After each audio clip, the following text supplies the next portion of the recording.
ہمارے چینل کو سبسکرائب کریں، بیل آئیکن کو دبائیں، لائک کریں، کمنٹ کریں اور شیئر کریں اپنے دوستوں کے ساتھ۔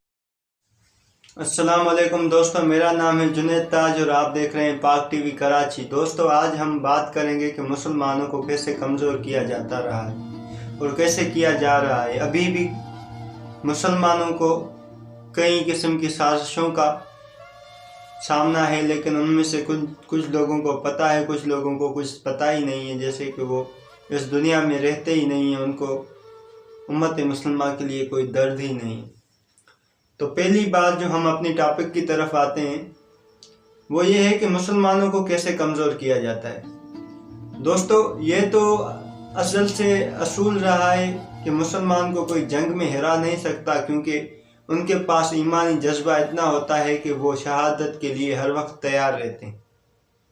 اور میں یہ نہیں سمجھتا کہ شاید کوئی ایسا مسلمان ہو جو میری اس رائے سے مجھے غلط ثابت کرے۔ اگر آپ مسلمانوں کو فاقہ کشی کی حالت میں بھی شہادت کے لیے بلائیں گے اور جہاد کے لیے بلائیں گے تو وہ بھی ضرور آئیں گے، کیونکہ ان کو شہادت بہت عظیم اور اعلیٰ مقاصد والی لگتی ہے، کیونکہ نبیوں کے پاس جو مرتبہ ہے اس سے جو نچلا مرتبہ ہے، دوسرا مرتبہ ہے، وہ شہید ہونے والوں کا ہے۔ تو لہٰذا یہودی قوتوں کو یہ پتہ ہے کہ مسلمانوں کو ہم جنگ میں تو نہیں ہرا سکتے، البتہ پھر وہ کیا کرتے ہیں کہ جن کا ایمان کمزور ہوتا ہے نا، ان کو خرید لیا کرتے ہیں، اور وہ جب سمجھتے ہیں کہ ہم اب پھنسنے والے ہیں تو وہ ان لوگوں کو خرید کر ان کا مائنڈ فریش کر کر ان کو اپنے ہی ریاست کے خلاف بغاوت کرنے پہ اکساتے ہیں، اور وہ چاہتے ہیں کہ یہ اپنے ہی ملک کے ساتھ لڑیں، اور ان کو اپنے حقوق یاد دلاتے ہیں کہ تمہارا یہ حق بنتا ہے، تمہارا یہ حق بنتا ہے۔ جیسے اوٹمنز امپائر میں عربوں کو یہ اپنے حقوق یاد دلاتے دلاتے انہوں نے خلافت سے بغاوت کروائی تھی، ویسے ہی آج کل کے مسلمان ملکوں میں یہ سازش عام ہو گئی ہے۔ اتفاق یہ ہے کہ دونوں طرف مرتے مسلمان ہیں، اس ریاست کے اہلکار بھی مسلمان اور اس سے لڑنے والے بھی مسلمان۔ فرق صرف ایک ہوتا ہے کہ ایک جو ہے اپنے ملک کے لیے لڑتا ہے اور دوسرا کافروں اور یہودیوں کے ہاتھوں کھلونا بننے کی صورت میں لڑتا ہے، جو کہ اللہ تعالیٰ اسے سزا دیتا ہے۔ اور مسلمانوں کو وہ کیا کرتے آئے ہیں، جیسے خلافت ختم ہوئی تو انہوں نے جیسے عربوں کو الگ الگ ملک عطا کر دیا انگریزوں نے کہ جاؤ بھائی اب یہ تمہاری ریاست ہے، کیونکہ ان کا ایک مقصد تھا مڈل ایسٹ کو اس طرح سے ڈیوائیڈ کریں کہ وہاں کوئی طاقت ہی نہ رہے جو کبھی یورپ سے پنگا لے سکے۔ تو انہوں نے وہ کر کے دکھایا، اور آج کل مڈل ایسٹ میں کوئی ایسی طاقت ہے ہی نہیں جو ان سے آنکھوں میں آنکھیں ملا کے بات کر سکے۔ تو پھر بھی انہوں نے کیا کیا کہ مسلمانوں کو فرقہ واریت میں اکسایا کہ چلو اب خلافت تو گئی، اب وہ قانون گیا کہ کوئی کسی سے فرقے کے بارے میں نہیں پوچھے گا۔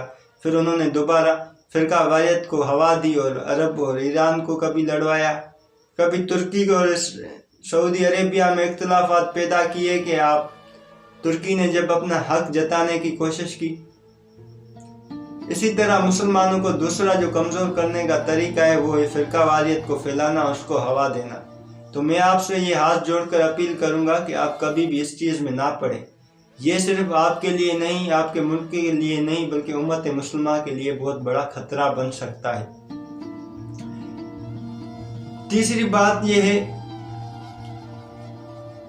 جب کوئی امت مسلمہ کی بات کرے، جب کوئی لیڈر امت مسلمہ کے لیے بات کرے یا اسلام کے دشمنوں کے ساتھ لڑنے کی کوشش کرے تو اسے مروا دیا جائے۔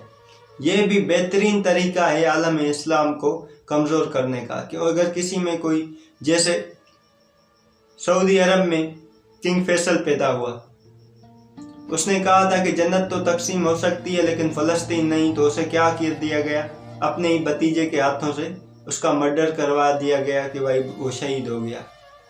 کیونکہ ان کے دلوں میں سب سے زیادہ جو چیز کھٹکتی ہے وہ ایک لیڈر ہوتا ہے، جو مسلمان لیڈر ہوتا ہے، جو مسلمانوں کو ایک پیج پہ اکٹھا کرتا ہے۔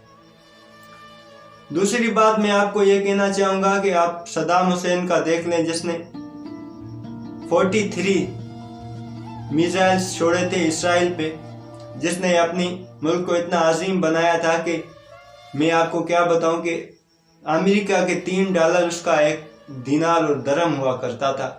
और उसकी सबसे बड़ी खासियत यह थी कि वो आधे पैसे अपने मुल्क इराक पे, आधे पैसे फ़लस्तीन पे खर्च करता था। जब उन्होंने देखा कि इसराइल को खतरा लायक है तो उन्होंने एक टेक्निक की।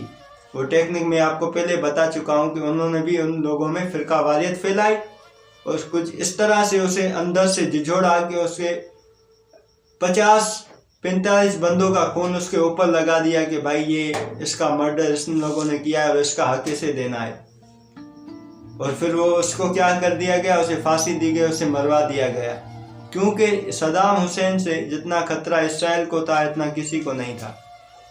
नंबर दूसरी बात ये जो मैं आपको बताना चाहता हूँ कि वहाँ भी हुई तो फ़िरकावारियत ही थी तभी तो, वरना मुसलमान तो जिहाद के लिए हर वक्त तैयार होते हैं, लेकिन फ़िरकावारियत की वजह से किसी ने किसी का साथ नहीं दिया। और चौथा जो मसला है कि जो भूखे प्यासे हों उनको अपने हक याद दिलाए जाए और उनको अपने हक के बजा पे मरने को तैयार किया जाए कि हाँ भाई आप अपने हक के लिए मर भी जाओ तो कोई बात नहीं है। यही चीज़ मैं आपको समझाने की कोशिश कर रहा हूँ कि अभी पाकिस्तान में कुछ ऐसे अनासर हैं जो अंदर से तो भूखे हैं लेकिन उनका माइंड इस तरह से फ्रेश किया गया है कि वो ये समझते हैं कि अब मुसलमानों को जो है ना, या हम अपने मुल्क से वो हक लेने की कोशिश करें, हालांकि वो हक नहीं, अपने मुल्क से दुश्मनी करने की कोशिश करते हैं।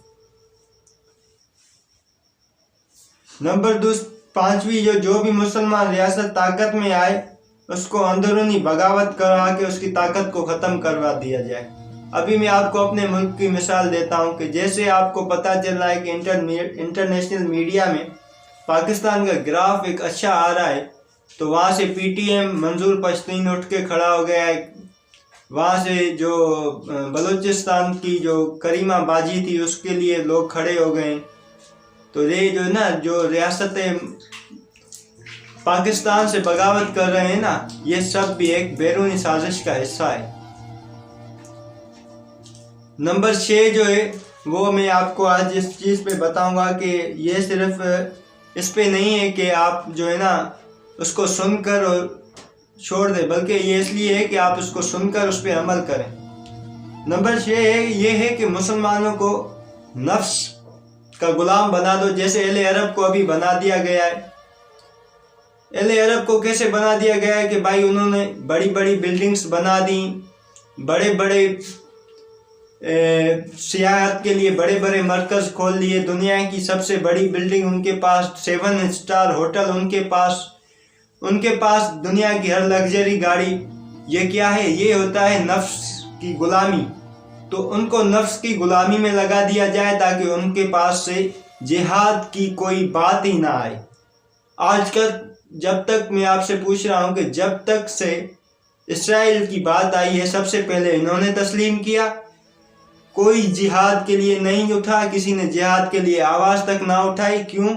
इसी वजह से कि वो नफ्स के गुलामी, और ये भी एक बैरूनी साजिश होती है कि मुसलमानों को नफ्स का गुलाम बनाकर उन्हें रोन दिया जाए, उन्हें जिहाद के लिए कभी ना उकसाए, क्योंकि मुसलमान गुलाम बनकर कभी नहीं रह सकता।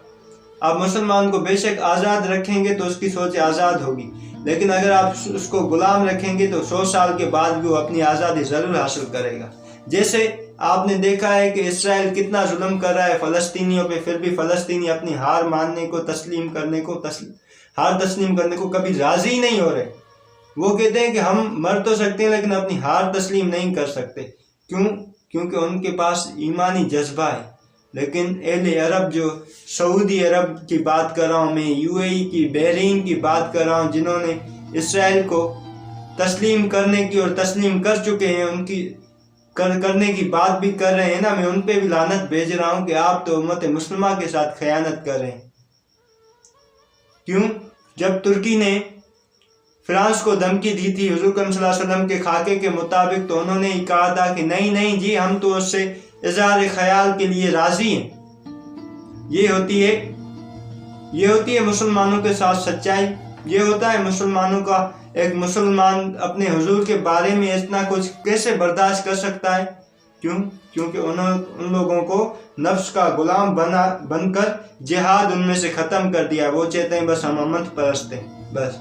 और कल को इसी मुल्कों के, मैं आपको बता रहा हूँ, ये तारीख है और ये हुजूर सल्लल्लाहु अलैहि वसल्लम की हदीस है, इन्हीं मुल्कों को ख़त्म कर दिया जाएगा, रोक दिया जाएगा, कोई इनके मुसलमान मदद को नहीं जाएगा।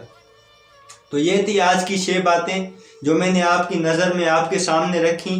अगर इनमें से कोई और सवाल हो तो आप मेरे यूट्यूब चैनल पे जाके जुनैद ताज वाटियो सर्च करें, वहाँ पे पाक टीवी आ जाएगा। पाक टीवी पे कमेंट्स में कोई भी सवाल करें, मैं आपको जवाब दे दूंगा। इंशाअल्लाह मिलते हैं अगले वीडियो में।